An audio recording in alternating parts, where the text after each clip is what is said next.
G'day and welcome back to the channel. And some more news from the hobby. And today, not such good news because in Germany there appears to have been a collision between a fixed-wing model aircraft and a manned aircraft towing a glider. And this report here from the German media, it's the only report I've found on this incident. If you have more information on this, if you know anything about this, please drop me a line. I'd like to get more info because this is a pretty sketchy report. Anyway, and it's been through Google Translate, so there may be some inconsistencies. But it basically says that there was a guy flying a 1.6 meter model aircraft from Grossberberau in Germany, and his model seemed to travel quite a way because over the town of, Augsburg, or the municipality of Augsburg, it collided with a single-engined propeller plane, causing it to have to do an emergency landing. Now, that aircraft was towing a glider at the time. The glider had two people in it. It was an adult and a young lad. Both people had no injuries. There was no injury or damage outside of the aircraft in this incident. The model, I think, must have been destroyed because they say it was a 1,500 euros of damage on the model aircraft, which probably means it was totaled, and there was 10,000 euros of damage to the tailplane of the manned tow plane that was hauling the glider. So yeah, not a good incident. And I wanted to know, how could this happen? I mean, I fly at an airfield, and so I'm very much aware that manned aircraft are very loud, especially a glider tow plane. It's going to have a reasonably powerful engine.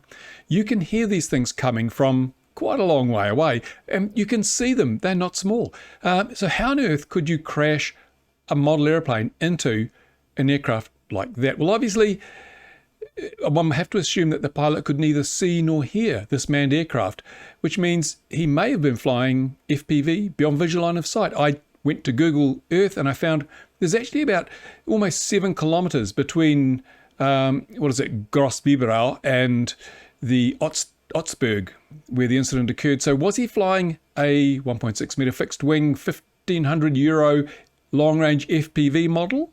I don't know. I'd hate to think that was the case because to date, those who engage in long-range FPV have been pretty lucky, or they've exercised enough common sense to avoid this kind of incident.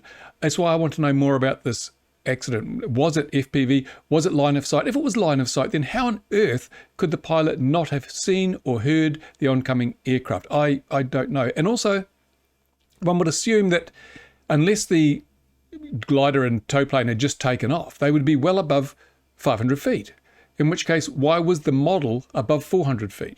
Yeah, and again, it tends to lean towards perhaps long-range FPV because I know a lot of people that the higher you fly, the further you can go with FPV. So I'm the kind of guy, I very rarely get above 60 or 70 meters when I'm flying FPV. Most of the time I'm below the treetops. But some people who want to fly long range tend to fly higher to get a better signal. Is that what happened here? If somebody knows, please let me know. Because I would like to rip this person a new one because they deserve it. They should not have been doing this. We have to present ourselves as being safe and responsible, and it only takes a few people not behaving properly to really, really adversely impact the rest of us. And for once, if this report is to be believed, it wasn't a drone flyer. It was an RC model flyer, really, a fixed wing, 1.6 meters, worth 1,500 euros. Not a little tatty little foamy. It was probably someone, very much into the hobby who should have known better. And now for something a little more entertaining and challenging. There's a festival in Queensland, Australia every year. It's called the Sun Super River Fires, fireworks and all sorts of things, and they have air displays and so forth. I'll link to these pages in the description of the video so you can go and have a look. Anyway, part of the whole thing is an air display where they fly aircraft through the city. It's amazing to see what they do. I suggest you go and do a search on YouTube for C-17 Brisbane, and then filter it by the week, just the previous week, and you'll get all these videos you can look at. A lot of them are just copies of other people's videos, of course. But I want to show you this. Just take a look at this for a moment. This will smack your gob. Look at this, the C-17. Look at the angle of bank on that thing. Look how low and slow it is flying. Look how it's just weaving its way here through the buildings. These are apartment buildings. People live here. And look, it goes behind that building, and it's lower than these skyscrapers here. That's how low the damn thing is. Look, it's got full flap on. That would be such a fantastic sight to see. I'm not knocking this. I think this is bloody marvellous. I'd really love to have been there and seen this. Well, I think, when does the festival actually take place? It probably tells us here. Times. I don't know. Here we go. 25th, Saturday the 25th of September. So it's been. We've missed it. Damn. Anyway, fantastic spectacle to see, and this is great because it gets the public engaged in aviation. They look at the planes and go woo and ah, and they're entertained and awed and inspired, and so yeah, it's good. Now, it's risky, isn't it? Of course it's risky. You've got this plane here flying. Look, these are residential apartment buildings. People live in these buildings. If something goes wrong here, you've got a lot of airplane and a lot of jet fuel and a lot of people all mixing in the same place at the same time. That is never a good outcome. But obviously, someone's done the risk analysis. They've done the risk assessment and said, well, yeah, this is not perfectly safe, but there are benefits to doing this. And it's the same in every aspect of life. You weigh up the risks against the benefits. And like if you don't want to get killed in a car crash, you don't drive a car. But there are many benefits to driving a car. You can go out and get your shopping. You can drive the kids to school. You can go on holiday. So those are the benefits. And the risk is that, well, sooner or later you're going to be involved in a motor accident and it could claim your life. But we say, well, the benefits we get from driving a car far outweigh the risks, even though the risks are very real and claim, in the case of the USA, 30,000 lives every year. We just balance it up and say, we're happy with that level of risk. You can never eliminate risk. You can only reduce it to an acceptable level. So obviously what the regulator in Australia, that's CASA, what they've done is they've said, in this case, we think the risk of this flight has been reduced to an acceptable level given the benefits that come from it. And that is, people are going to be entertained, people are going to have fun, people are going to be awed and inspired by this flight through the city. So they're saying, well, the risk is not too much to stop this from happening. We're happy with the level of risk balanced against the results, the rewards, the benefits that come from this kind of flying. It's acceptable. And that's good. That's great. That's the way risk should be handled. CASA have done a really good job. They've obviously balanced it up. My thumb goes up to you, CASA. You've done a good job. You have taken into account that, some things have a bit of risk and sometimes it's just worth it. It's just worth it for the outcome. And the outcome of this is absolutely brilliant. It is stunning and amazing. Now, they did some test flights, I think, with this earlier in the week. I think where are we? Let's go back. I did a search and it's something like...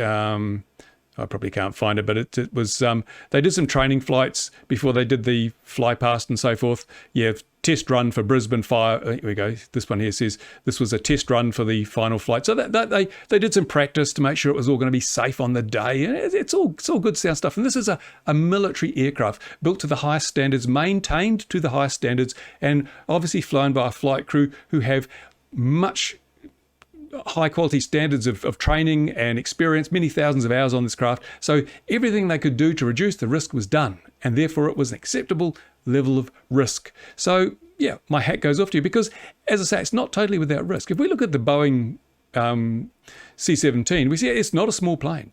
It is 128 tons. That's a pretty heavy plane. That's more than 250 grams, I have to say.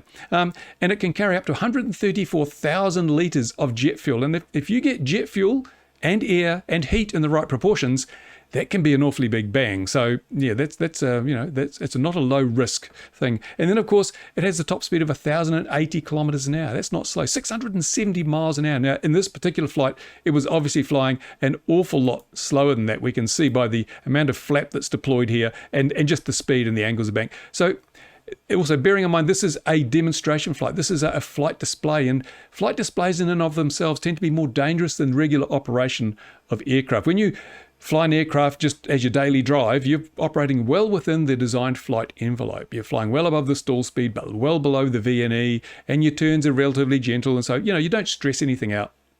When you are flying for a display, quite the opposite is often the case. You have this craft here obviously is flying very close to the stall, very slow with all that flap on, very high rates of bank, and so there's not a lot of room for error. It's pushing the envelope, the operating envelope of the aircraft, quite a bit harder than it might normally do.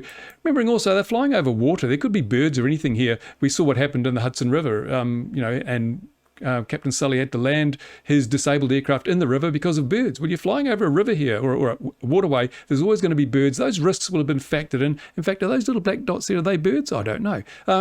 Everything's been factored in.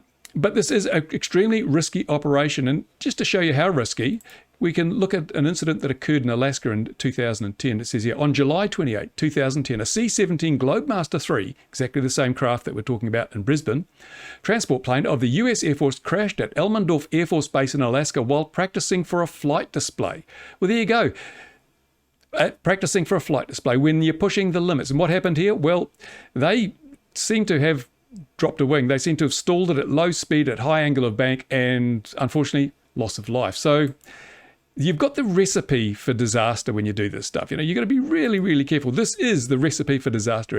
It's pilots pushing the limits. It's aircraft being pushed to the maximum where their flight envelope will allow, in an area where any kind of failure could be catastrophic. I mean, how many people live in all these apartment buildings here? And all that jet fuel, all that kinetic energy, it doesn't bear thinking about what would happen. The consequences here are enormous. So even though the probability of this thing crashing is low, because the consequences are severe, it is actually a moderate risk operation. Moderate risk operation, according to the calculations of risk.